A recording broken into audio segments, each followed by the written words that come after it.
Short cut کر دوں گا میں. اب آپ یہ سمجھ لیجئے کہ غسل کے اندر جو فرض ہیں 3. پہلا فرض ہے کہ کلی کرنا غرارے کے ساتھ، کلی کرنا غرارے کے ساتھ. مگر اس میں ایک شرط ہے، اگر آپ روزے سے ہیں تو پھر آپ غرارہ نہیں کریں گے. کلی تو کریں گے لیکن غرارے کے ساتھ کلی نہیں کریں گے. یہ پہلا فرض ہو گیا آپ کا. اور دوسرا فرض ہے ناک میں پانی چڑھانا. جو ناک کا نرم حصہ ہوتا ہے یہاں تک، سمجھ رہے، جب انسان پانی چڑھاتا ہے تو ہلکی سی کبھی مرچ سی لگتی ہے انسان کو، سمجھ رہے. جب یہاں تک آپ پہنچ جائیں تو سمجھ لیجئے آپ کا یہ دوسرا فرض بھی ادا ہو گیا. غسل کے فرض چل رہے ہیں اب یہ غسل کے. بات سمجھ میں آ رہی ہے؟ ہاں بہت سے لوگ جو کم پڑھے لکھے ہوتے ہیں وہ جو ہے اس میں چوک جاتے ہیں. کبھی جو ہے پوچھنے والے پوچھ لیتے ہیں کوئی تو سوچتے ہیں کہ وضو تو چھوٹا ہے اور غسل بڑا ہے تو اس میں زیادہ ہی بتاتے ہیں فرائض، جبکہ وضو جو ہے چھوٹا ہے مگر اس کے اندر 4 فرض ہیں اور غسل کے اندر 3 فرض ہیں. بات سمجھ میں آ رہی ہے نہیں؟ تو یہ 2 فرض ہو گئے. اور تیسرا فرض ہے سارے بدن پر پانی بہانا.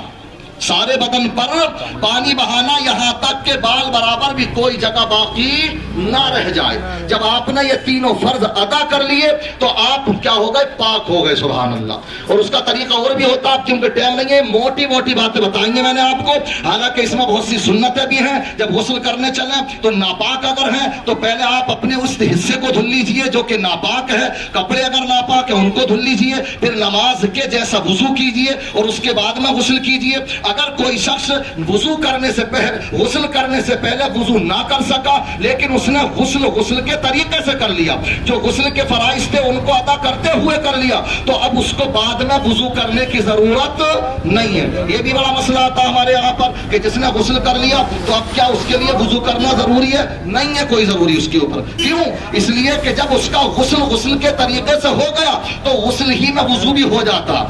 ارے ہوگا نہیں ہوگا؟ غسل کے اندر کیا فرض تھے؟ 4. تو آپ نے جب غسل کر لیا تو وضو میں کیا ہے؟ چہرہ دھلنا، یہ دھل چکا اس میں.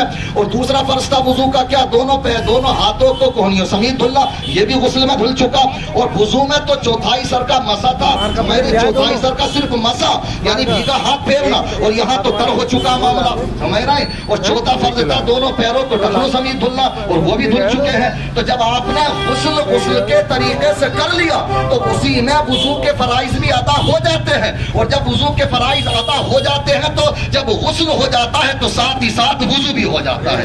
بعد میں اس کو وضو کرنے کی کوئی ضرورت نہیں ہے. تو آپ لوگوں سے گزارش ہے کہ یہ اس روحانی مشن سے آپ جڑیے. ہمارے ڈاکٹر صاحب ہیں، حاجی ہمارے سبو صاحب ہیں، اور بھی ہمارے بہت سے ہمارے سید صاحب ماشاءاللہ، ریحان میاں ہیں، رومان میاں ہیں، ہمارے حافظ راج صاحب بھی نظر آ رہے ہیں ماشاءاللہ. دیکھیے میں نے بھی فون کیا اور وہ تشریف لائے. یہ ان کی ذرہ نوازی ہے. انشاءاللہ یہ ذمہ داری سب لوگوں کی بنتی ہے. یہ دیکھیے ہم بھی اسی لالچ میں نکلے ہیں کہ آپ لوگ ہمارے ذریعے سے کوئی دین کی باتیں سیکھیں. اور جو غلط ہمارے معاشرے میں باتیں پھیلی ہوئی ہیں، خاص کر کے نشہ، سٹا، جوا بازی، اور صرف جوا بازی کے معاملے میں آپ یہ بات یاد رکھیے، جو سٹے چل رہے ہیں وہ صرف یہی نہیں کہ انسان ایک جگہ بیٹھ جائے. یہ تمام یہ جس طرح کے یہ الیکشن چلتے ہیں، اسی طریقے سے یہ کرکٹ چلتے ہیں، یہ سب کیا ہے؟ سٹے بازی کے بہت بڑے اڈے ہیں. بات سمجھ میں آ رہی ہے؟ اور اب تو باقاعدہ پرچار کیا جاتا. ڈریم 11 کے نام سے آپ نے دیکھا ہوگا کہ جڑیے، آپ کو کرکٹ کی ٹیم بنائیے، اس پہ کھیلیے، لیکن ساتھ میں لاسٹ میں پن بھی مار دیتے ہیں کہ تھوڑا سا ساودھانی برتیے گا.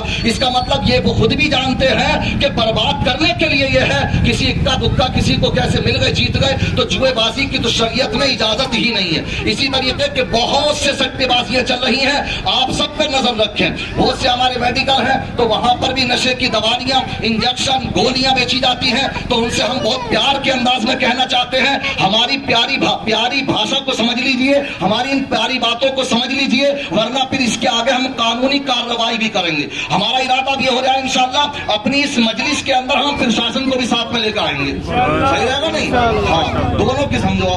ہمیں کسی کی تو سمجھ میں آئے گی ہی. تو اس لیے ضروری ہے کہ آپ جو ہے ضروری ہے کہ ساتھ دے ہمارا اور اس مشن سے جڑیں. ہمارا اس میں جو مشن ہے یہ الحمدللہ، تو یہاں پر اس میں ایک ہم نے اس کا نیٹ ورک بنا رکھا ہے. تو اس کے ہمارے ہفتے میں 2 پروگرام ہوتے ہیں، سمجھ رہے ہیں؟ تو آپ جو ہے اس سے جڑیے، آپ کو انشاءاللہ نوٹیفیکیشن پہنچ جائے گی اس میں کہ کون سے دن کس جگہ کون سا پروگرام ہوگا. اس کا ٹائم 9 سے 10 تک رہتا ہے. تو آپ حضرات سے گزارش ہے کہ آپ حضرات اس میں زیادہ سے زیادہ حصہ لیں اور دعا کریں اللہ تبارک و تعالی ہمیں اس مشن میں کامیابی عطا فرمائے.